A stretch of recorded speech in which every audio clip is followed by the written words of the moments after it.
Bonjour à tous, on reprend notre restauration d'un moteur thermique 4 temps. Je vous rappelle que c'est un OS 70 série surpasse. On a vu un petit peu l'état de cylindre qui est presque parfait. On voit encore l'alésage fin qui a été fait à la fabrication, donc il est encore en très très bon état. On verra plutôt ou plus tard qu'est-ce qui se passe. Donc là, cet épisode, ça sera dédié pour le démontage du cylindre de Vibroquin et déroulement. Donc on va commencer pour bien chauffer le carter. Comme ça, l'alu, il va se dilater un petit peu plus par rapport au l'acier. Et donc, ou si c'est du, je pense que c'est du d'acier ou c'est du bronze. Je suis curieux. Ah, clairement, c'est d'acier chromé. Et après, on va l'enlever. Donc, je vais arrêter un petit peu là, le temps que je commence, je vais chauffer. J'utilise voilà, un chalumeau.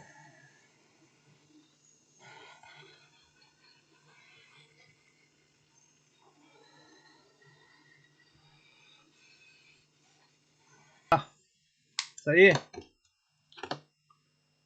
Alors voilà. Oh, c'était pas très très très difficile. J'ai rencontré des vieux moteurs. Ça a été vraiment une vraie galère pour enlever ça.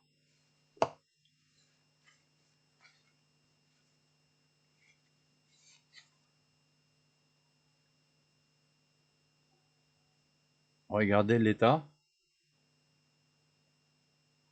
Quelques petites taches, mais absolument rien de...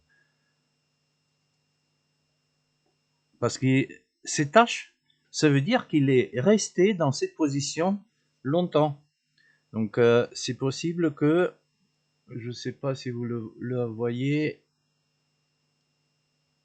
voilà. Ça c'est l'axe de piston, que peut-être il a rouillé un petit peu, et ça a taché. Mais c'est pas de rouille. Le chrome sur le cylindre, il est intact. Parfait. Ben, on va continuer avec le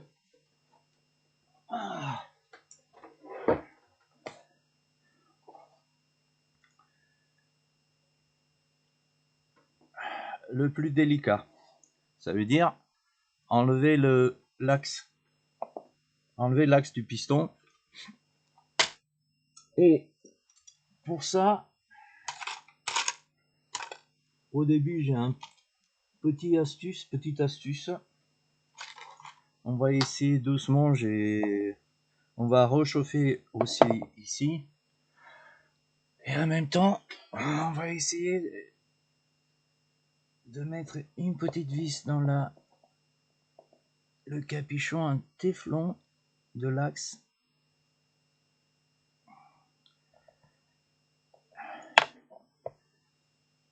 Et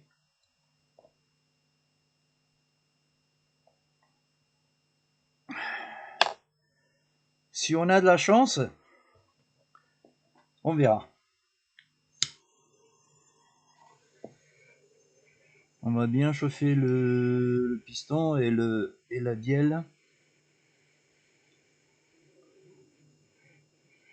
On profite aussi qu'il y a pas mal de chaleur qui s'est dégagée pendant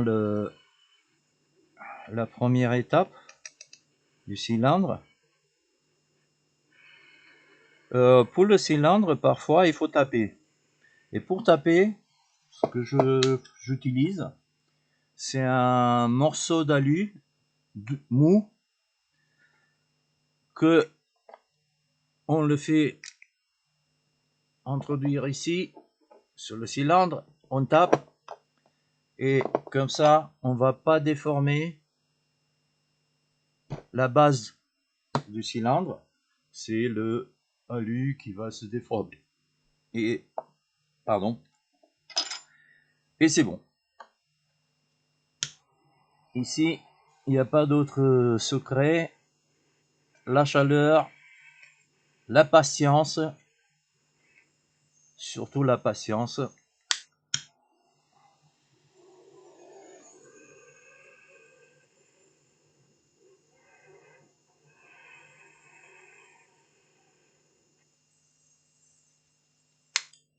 Bon, est-ce qu'on a de la chance ou pas?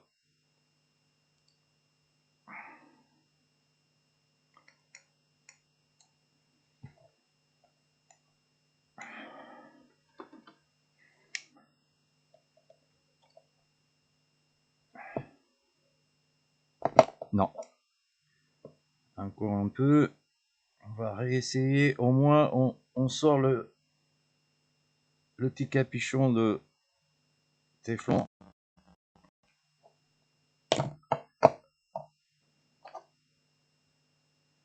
Ouais, la rouille qu'on avait vue.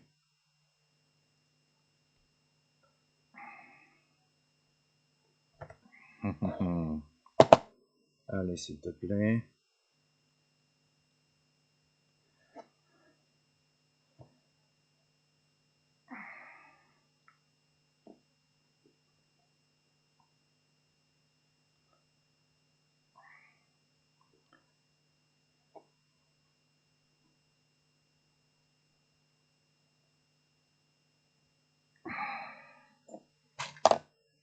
Bon, on va continuer de chauffer encore un petit peu. Chauffer, ça va dans deux directions. D'abord, la différence entre les coefficients de dilatation d'alu et d'acier. L'alu, il se dilate plus que l'acier. Et la deuxième chose qui est aussi très importante, s'il y a de l'huile séchée, qui peut vraiment être très très très méchant, c'est comme un sort de gomme, surtout le ricin, bah, ça va empêcher de sortir. Donc on va le centrer.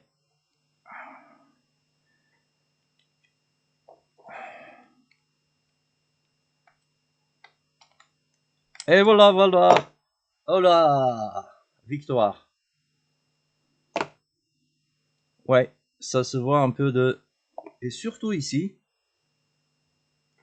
au bout,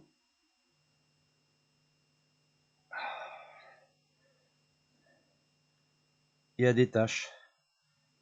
Il y a les taches qu'on en a vu aussi à l'intérieur. Bon. Parfait, parfait. Super. Maintenant, on va toujours marquer la position du piston et la position de la bielle. Moi, je fais toujours. Ça, c'est vers l'arrière. Ouais.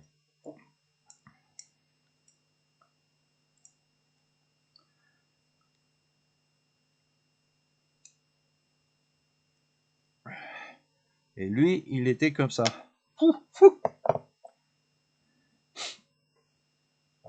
Donc, ça veut dire que ça, c'était à l'arrière. Parfois, il y a des pistons qui n'ont pas d'œufs. Lui, on peut le mettre de n'importe quel côté. Par contre, il y a aussi des pistons qui ont ici un diamètre plus petit. Donc, ça veut dire que l'axe à piston, il a le téflon que d'une seule côté. Et lui, il va entrer jusqu'au à la butée. Une autre chose, le segment. Le segment, normalement, doit tourner facilement il faut qu'il tourne facilement, qu'il y a d'espace. Celui-là, il est coincé un petit peu par la rouille et de l'huile séchée. On va essayer de l'enlever. Attention, c'est extrêmement délicat. Il est... Ah, ça a décollé. Le segment est fait en fonte. Et ça casse facilement, évidemment. Je ne sais pas si on va le changer. Mais d'abord, on va essayer de le...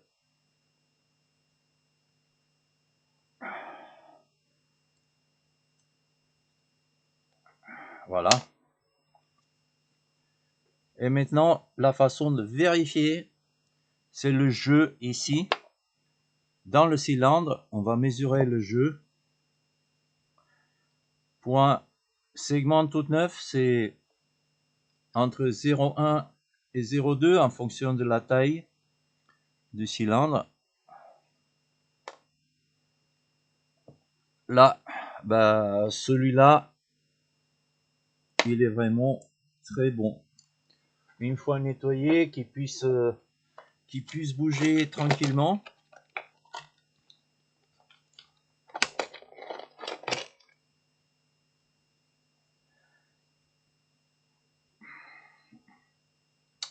« 0,2. Est-ce qu'il passe ou pas?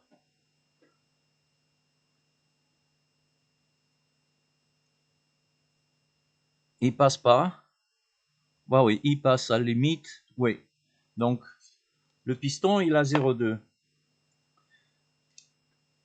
0,2, ça veut dire le segment, pardon. Le segment, il a 0,2. 0,1. Je vais faire une petite pause là.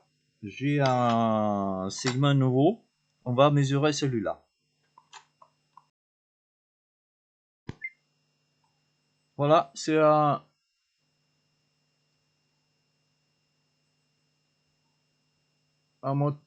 segment de 70 entre ASP et OS. Il n'y a vraiment pas de...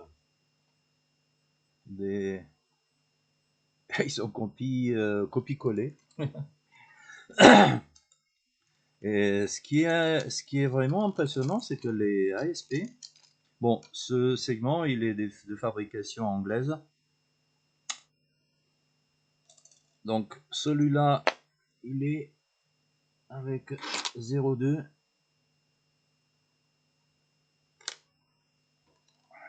Et maintenant, on va regarder le nouveau.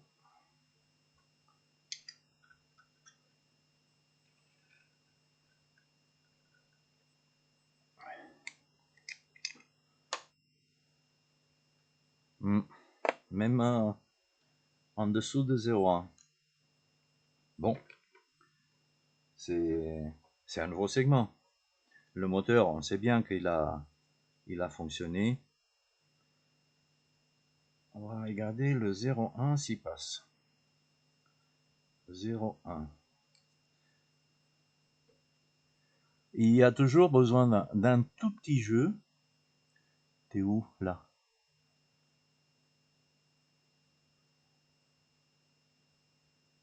Ça passe pas. 0,8.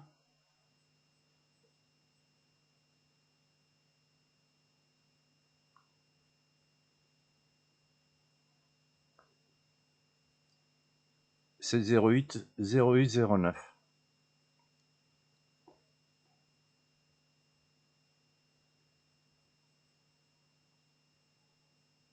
Voilà. On va regarder à la fin. Bien sûr que c'est surtout le moteur avec son segment d'origine. Il va continuer de fonctionner pas mal. Donc je peux pas dire qu'il est même pas à moitié de sa vie. Entre 0,1 et 0,3, 0,4, 0,2, ça fait vraiment moitié de sa vie. Il est rodé, ça c'est très bien. Bah, il y a quelques petites taches à cause de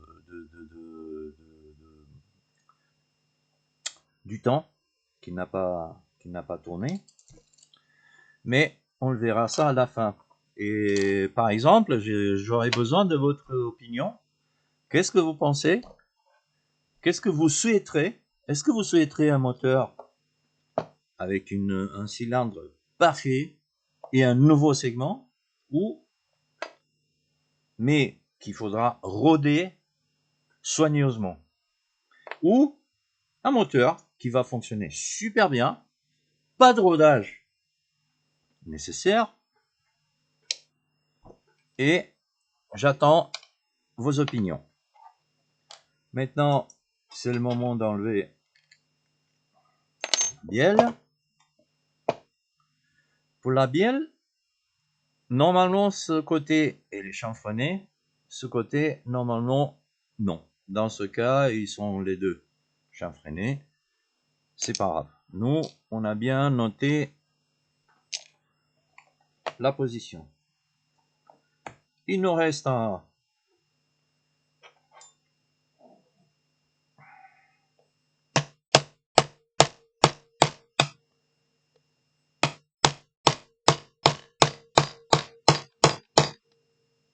ici aussi, il faut utiliser, parce que si on va taper ici, on va déformer le but, le filet, et ça sera pas une bonne idée. Et le voilà. Un tout petit peu de rouille, un peu de l'huile séchée.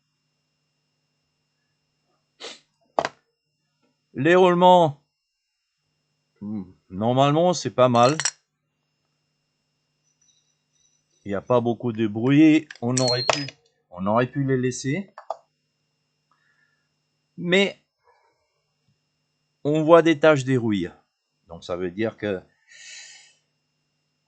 on fait un compromis un petit peu trop. Des roulements, ça coûte pas grand chose. Pas grand chose, mais bon, disons les deux roulements à peu près 9 €, 10 €.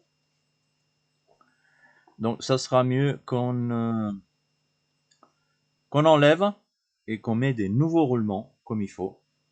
Comme ça, on sera préparé pour n'importe quelle solution on va choisir concernant le segment. On va remettre dans sa tâche. Le nouveau, on va l'huiler un peu. En effet, j'utilise le WD-40 beaucoup.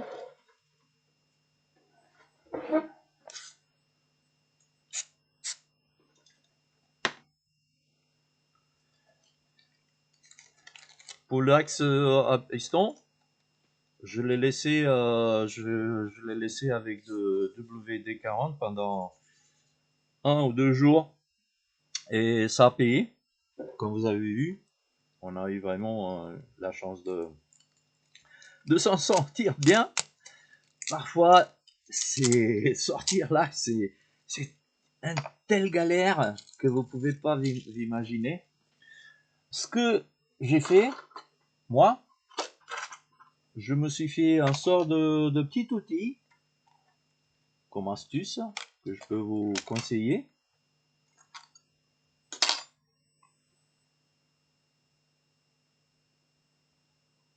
Que j'introduise dans le trou d'axe du piston, et en le tournant, une fois qu'on arrive à le tourner, on arrive aussi à le faire sortir. Mais c'est la galère. 7 minutes, on est bien, pas trop long. Donc je vais commencer à chauffer pour enlever les roulements. C'est simple. Moi je chauffe d'habitude le premier, le roulement avant, et après avec un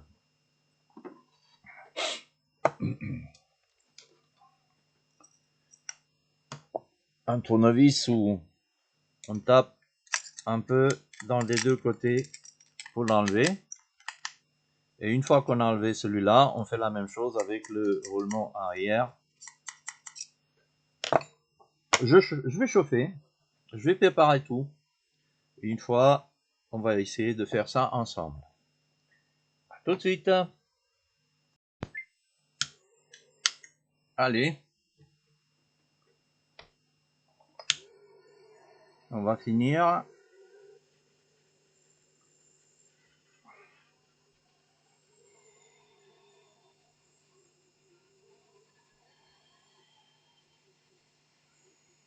Moi, je sens qu'il arrive à la température quand je commence à sentir chaud, là, à travers le gant. Et aussi quand on voit l'huile qui commence à sortir un petit peu.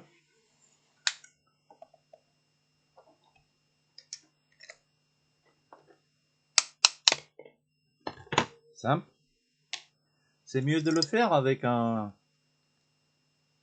truc comme ça que avec le tournevis. On va continuer pour le roulement arrière.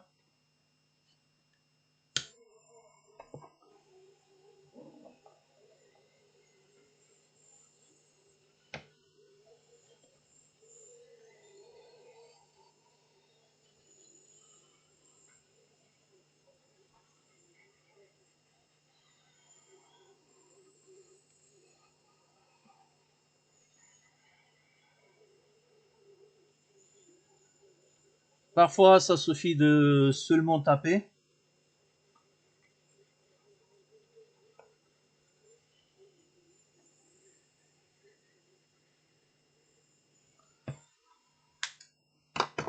Il n'a pas été très méchant.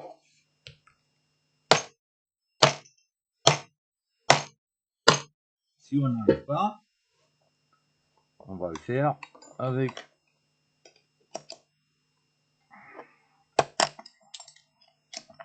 et le voilà. Assez propre à l'intérieur. Pas mal, pas mal. C'est un moteur qui et même le roulement, c'est plutôt de l'huile sec séchée qu'on trouve ici, mais aussi il y a un début de rouille. Un roulement 16002.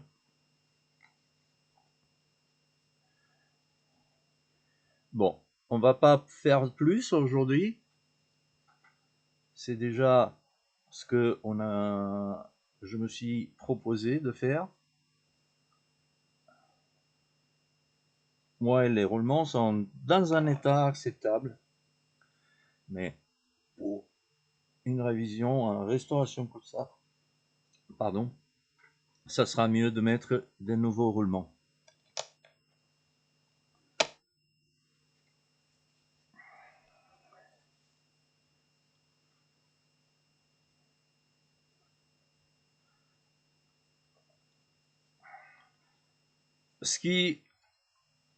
Je vais continuer avec le nettoyage, mais si on a encore un peu de temps, je vous propose de s'occuper un peu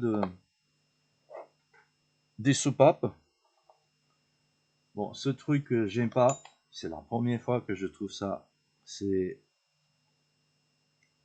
ce lac ou cette solution de étanchéité qui gâche tout. Vraiment, ça sera super compliqué de l'enlever. On verra si avec les ultrasons, pendant le nettoyage, on arrive à faire quelque chose. Sinon, on va bien galérer. C'est comme ça, c'est comme ça. Chacun son idée, même si ça sert à rien. On peut mettre un petit joint ici si on veut. C'est facile à découper avec un X-Acto knife, avec un bistouri. Mais bon, En plus,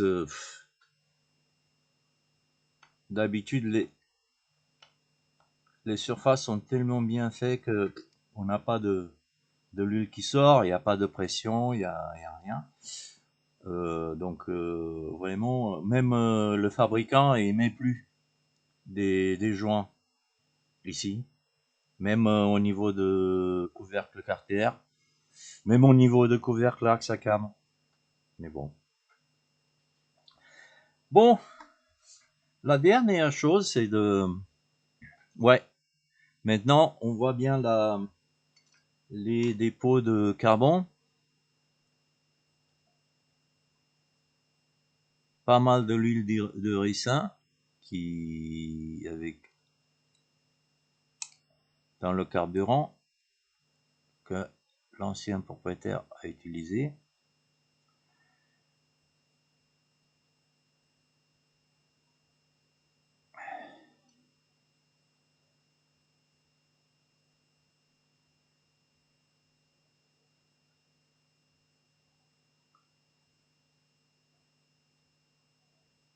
D'habitude, j'essaie d'enlever le joint de culasse pour que je le perds pas pendant le nettoyage à ultrasons. Si j'arrive pas à le faire correctement, ça sert à rien de forcer. Ah, c'est bon. Il faut que ça soit plane, qu'il n'y a pas de... Et je le garde toujours dans la direction dans laquelle je l'avais sorti.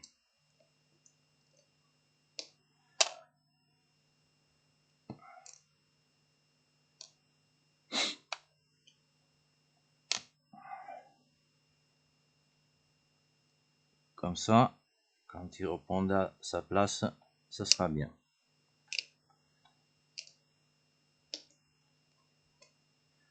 Ça fait partie d'une autre chose. On met toujours derrière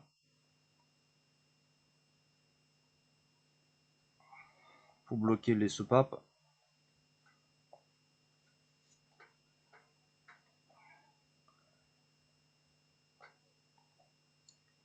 Ah. Ça c'est la pire solution que j'aime pas. Mais bon. C'est la solution de avec des soupapes qui sont avec des claviers de conique.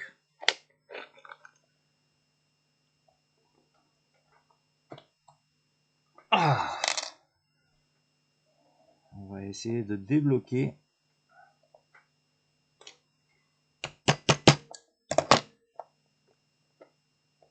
Voilà, ça c'est bon.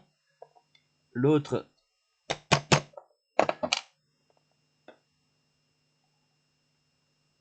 pas encore.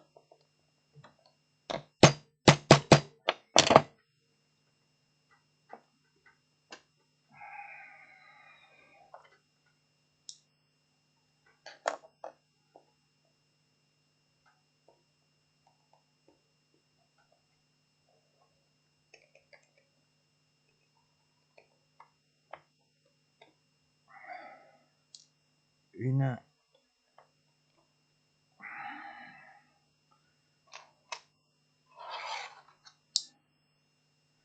Avec un aimant ou avec de la vaseline pour récupérer la clavette. Et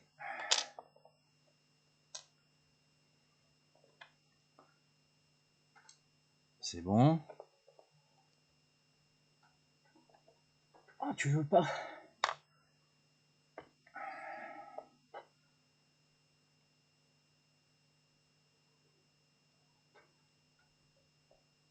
Oh,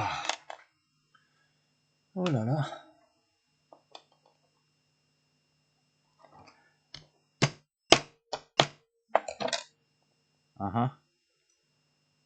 À cette occasion, on a bien sorti la... Oh, je l'ai perdu. Je vais le chercher tout de suite hein, avec un aimant. Il est tombé juste là. Les deux soupapes. Ici, je ne sais pas si vous allez voir, mais je vois que elle fait contact presque correctement pour faire l'étanchéité. Ça, on voit bien que voilà, elle est continue. Cela, elle est très bien. Cela, on va enlever le carbone et après, on va refaire l'étanchéité. Et ça c'est tout pour aujourd'hui. Je vous remercie pour votre attention et à la prochaine.